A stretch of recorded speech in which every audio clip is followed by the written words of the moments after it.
Yeah, hi, good morning guys. Mike here at Global Investments in the UK. I hope everybody's doing well this morning. Just a quick one this morning. I just wanted to talk about what I feel are the 5 most common mistakes that investors, you guys, can make when looking at buying investment properties or buy-to-let properties to rent out. So number 1, never compromise on the location. Location is number 1, guys. It can never be changed. So even if it's for a few blocks or a couple of streets away, to get a cheaper house or a house with a better return, never compromise on the location. Number 2, don't buy the cheapest house. The cheapest house, not always the best investment.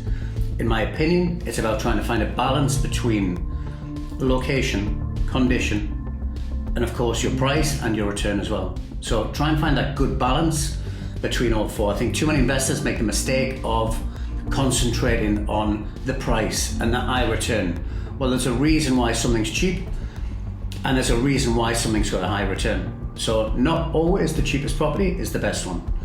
And number 3, in my opinion, one of the biggest mistakes people make: never sell the house. Never sell the piece of real estate unless you have to.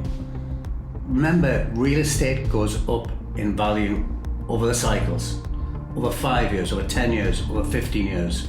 So I think too many investors, if something wrong happens with the property, the tenants move out, you have to spend money on the house, and they say, oh, I want to sell the house, get rid of the house. Big mistake. I've done it myself. I've sold houses in the past, and I wish I kept them now. Imagine what they'd be worth now, 5, 10, 15, 20 years down the line. So never sell unless you need to. Remember, you can never lose money on a property. You can only sell it at the wrong time. Number 4, and this is what I think is long-term, guys. Remember, I think too many investors look at coming into this and it's for the short term. It's 3 years, it's 5 years. This is 10, 15, 20, 25 years. Create that cash flow, create that passive income, and watch the property grow through the cycles. Do you know what I mean? So you have to come in with your eyes open and look at it long term.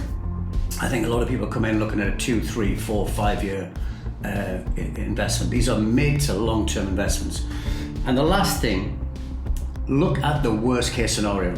Always look at the property and say, okay, if this property is vacant, can I afford to run it? Can I afford to run the property? And if you can't afford to run the property, don't invest. So you have to always look at the worst case scenario. So those would be the 5 things or the 5 mistakes that I think people can make. So I hope it helps. We've got some fantastic inventory this week in Cleveland, Detroit. We've got some new product in Canton, which is great. All can be financed. So we should have some new properties today coming up in Canton. So keep an eye on our website, our Facebook, our Instagram, our YouTube, and reach out to any of the guys to have a look at our new inventory. And I'll stick the website above as normal, and you guys have a great week.